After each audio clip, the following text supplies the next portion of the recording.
ये हमारा part 3 video होगा। अगर पार्ट 1 पार्ट 2 नहीं देखे तो प्लेलिस्ट में जाकर देख सकते हैं। सबसे पहली बात हम जानेंगे आज हिंद स्वराज की रचना जो है गांधी जी कब किए? 1909 में। हिंद स्वराज की रचना गांधी जी कब किए? 1909 में किए थे। और किस भाषा में किए थे? तो गुजराती भाषा में किए थे। और इसे प्रकाशित कब किया गया? 1910 में प्रकाशित किया। आपसे ऑब्जेक्टिव में सवाल आ जाएंगे कि हिंद स्वराज की रचना गांधी जी कब किए? 1909 में किए थे। या हिंद स्वराज की रचना कौन किए थे? तो गांधी जी के किए थे। कब किए थे? 1909 में। और प्रकाशित कब किए थे? 1910 में। फिर आपका है तिलक, मतलब पूरा नाम है बाल गंगाधर तिलक। बाल गंगाधर तिलक के बाद गांधी जी ने कहा कि मेरा सबसे प्रबल सहारा छूट गया। ठीक है, ये तो स्टेटमेंट से भी सवाल पूछ लेता है कि भाई साहब मतलब गांधी जी ने किसको कहा कि मेरा सबसे प्रबल सबल सहारा क्या बाजी छूट गया? तिलक के लिए। किसके लिए जी? तिलक के लिए। अब देखिए एक और बात आप देखिए, जिस दिन तिलक की मृत्यु होती है उसी दिन क्या होता है कि गांधी जी कौशल हिंद की उपाधि जो है त्याग करते हैं और उसके बाद असहयोग आंदोलन की स्टार्ट जो है की जाती है। तो है क्या कि गांधी जी ने तिलक को आधुनिक भारत का निर्माता कहा। गांधी जी ने तिलक को क्या कहा? आधुनिक भारत का निर्माता। तो पूछा था आधुनिक भारत का निर्माता जो है किसे कहा गया? तिलक। और फिर भारतीय क्रांति के जनक, ये बात किसने कहा? पंडित जवाहरलाल नेहरू ने। फिर भारत का मंदिर जो है मतलब बांधों को भारत का मंदिर किसने कहा था? तो पंडित जवाहरलाल नेहरू। 1 अगस्त 1920 को तिलक की मृत्यु हुई और इसी दिन असहयोग आंदोलन जो क्या किया गया? शुरू किया गया। यानी कि 1 अगस्त 1920 को असहयोग आंदोलन शुरू किया गया और इसी दिन कौशल हिंद की उपाधि क्या कर दी? गांधी जी ने त्याग दिया। फिर आप कहेगा श्रीमती सरोजिनी नायडू ने जिन्ना को हिंदू मुस्लिम एकता का राजदूत कहा। तो है क्या कि मतलब पूछता है कि किसने जिन्ना को हिंदू मुस्लिम एकता का राजदूत कहा था? श्रीमती का सरोजिनी नायडू ने। फिर चौरी चौरा कांड कब हुआ था? 5 फरवरी क्या जी? 1922। और ये चौरी चौरा कांड हुआ था इसीलिए 12 फरवरी को, कितने जी? 12 फरवरी को महात्मा गांधी ने क्या किया? असहयोग आंदोलन को वापस ले लिया। क्या किया? असहयोग आंदोलन क्या कीजिए 1922 में ही। ठीक है, तो इस कांड में चौरा चौरी कांड में क्या होता है? देखिए चौरा चौरी जो जगह है ये यूपी के गोरखपुर में है। कहाँ है? यूपी के गोरखपुर में। यहाँ पर हुआ क्या कि एक राजनीतिक जुलूस निकला था और इस जुलूस में पुलिस जो थे ना उन्होंने फायरिंग किया। तो जो भीड़ थी वो थाने को, चौरा चौरी जो थाना था उसको घेर ली और वह आग लगा दी और फिर मतलब बहुत लोग मारी भी। तो जो मतलब भीड़ जो आग लगा दी तो 22 पुलिस कर्मी जो है मारे गए। अब इसी के मतलब आपका है क्या इसमें हिंसा हो गई इस आंदोलन असहयोग आंदोलन में। तो हुआ क्या? गांधी जी ने मतलब 5 फरवरी को ये कांड होता है और 12 फरवरी को गांधी जी असहयोग आंदोलन को वापस ले लेते हैं और फिर आपका मार्च में गांधी जी को गिरफ्तार कर लिया जाता है और 6 महीने के उनको जेल की सजा। इसके बाद गांधी जी असहयोग आंदोलन द्वारा गांधी जी को आजीवन लंगोट धारण करने का जो निर्णय लिया। असहयोग आंदोलन में ही गांधी जी क्या किए?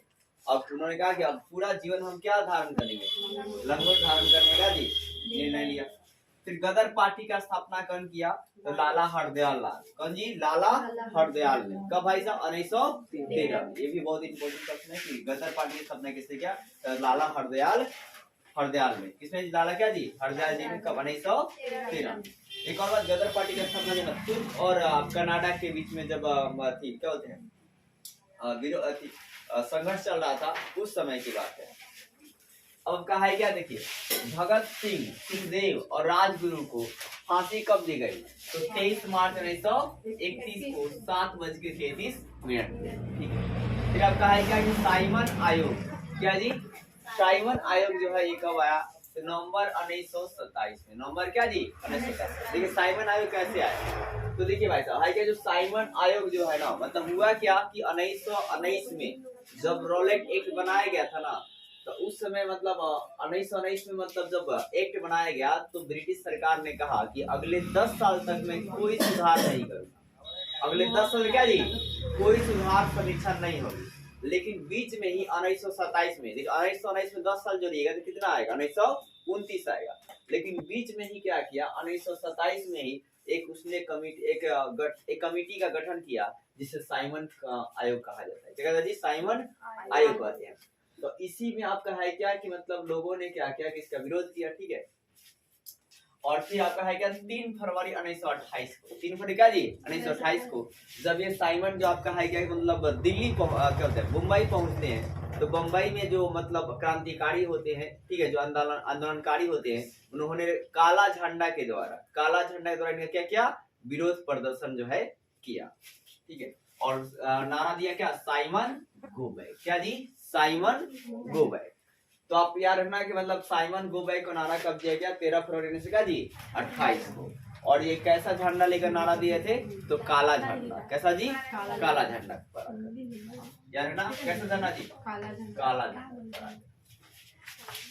फिर आगे देखो भाई साहब क्या है, गांधी इरविन पैक्ट, इसे दिल्ली पैक्ट भी कहते हैं, क्या बोलते हैं दिल्ली पैक्ट। हाँ ये भी याद रखा कि गांधी इरविन पैक्ट को दिल्ली पैक्ट भी कहा जाता है। ये कब हुआ भाई साहब, 5 मार्च 1931 को। किसके बीच, तो गांधी और लॉर्ड इरविन के बीच एक समझौता हुआ जिसे गांधी इरविन समझौता कहा जाता है। यह समझौता 5 मार्च 1931 को हुआ था। और देखिए चंपारण आंदोलन, क्या जी चंपारण आंदोलन। तो चंपारण आंदोलन कब हुआ था जी 1917 में। किसके विरुद्ध हुआ था, 3 कठिया प्रणाली के विरुद्ध हुआ था। इसमें था क्या कि आपका है क्या कि 3/20 यानी कि 20 कट्ठा खेतों में 3 कट्ठा खेत जो है आपको नील की खेती जो है अनिवार्य है। और फिर सरकार जो किसान से ना टैक्स जो है ज्यादा लिए जाते थे। तो इसी के विरोध में एक किसान थे राजकुमार शुक्ल, उन्होंने अपनी गांधी जी समस्या बताई। तो गांधी जी वहां पे मतलब उनके पास गए और उनके समस्याओं को क्या किए, समाधान जो है किए। इसके अलावा अहमदाबाद आंदोलन कब हुआ, 1918। इसमें क्या हुआ था, तो बोनस को लेकर घटना घटी थी, ठीक है ना, बोनस मतलब कम कर दिया गया था। दूसरा है क्या खेरा आंदोलन, खेरा आंदोलन भी कब हुआ 1918। तो यार ना चंपारण 1917 में, चंपारण कहाँ है जी बिहार में, कहाँ जी बिहार में। और खेरा आंदोलन कब हुआ 1918 में। मोपला विद्रोह कब हुआ 1917 में। चंपारण और मोपला विद्रोह दोनों कब हुआ 1917, दोनों को एक साथ याद कर लीजिए। चंपारण और मोपला विद्रोह कब हुआ 1917। और बारदोली सत्याग्रह जो है कब हुआ 1918 में। कहाँ हुआ भाई, गुजरात में। लखनऊ समझौता कब हुई 1916 में। लखनऊ समझौता या लिंग समझौता भी इसे कहा जाता है, क्या कहता है लिंग समझौता भी कहते हैं। तो लिंग समझौता कब हुआ था यार, 1916 में। ये तब हुआ था जब खलीफा के लिए मतलब आंदोलन चलाया जा रहा था ना, खिलाफत आंदोलन, उस समय। अब है क्या कि जलियांवाला बाग हत्याकांड कब हुआ था, 13 अप्रैल क्या जी 1919। जलियांवाला बाग हत्याकांड जो कहानी है आप क्लास 10 के प्लेलिस्ट में जाकर आप वहां पर देख सकते हैं।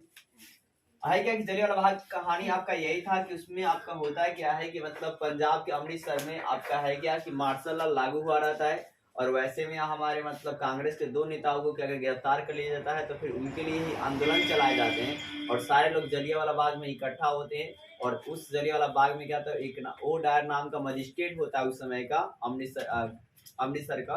उसने क्या करते हैं, जलियांवाला बाग में जितने भी लोग होते हैं उस पर गोली चलाकर उन्हें क्या करता है मतलब मारता है। लगभग 1000 लोग मारे जाते हैं, ठीक है। ऐसी ही कहानियां तो मिलेगी। अब है सभी ने अवज्ञा आंदोलन की शुरुआत कब हुई, तो 1930 दांडी यात्रा से क्या होता है शुरू होता है। और सविनय अवज्ञा आंदोलन के जो है ना कई कारण थे, इसका भी आपको वीडियो जो है क्लास 10 के प्लेलिस्ट में बहुत सुव्यवस्थित ढंग से आपको मिल जाएंगे। फिर पूर्ण स्वराज की मांग, ये भी आपका इसका सविनय आंदोलन के कारण का ही एक पार्ट है। ये कब हुआ भाई साहब, 1929 के लाहौर अधिवेशन में पूर्ण स्वराज की मांग की गई। यानी कि पूर्ण रूप से अब हमारा स्वराज बनेगा, हमारा देश बनेगा, हमारा कानून बनेगा, हमारा जो है नियम बनेगा। इसी स्वराज के मांग में क्या क्या 26 जनवरी 1930 में आपको पहली बार जो है आपका क्या होते हैं स्वतंत्रता दिवस की घोषणा जो है की गई थी।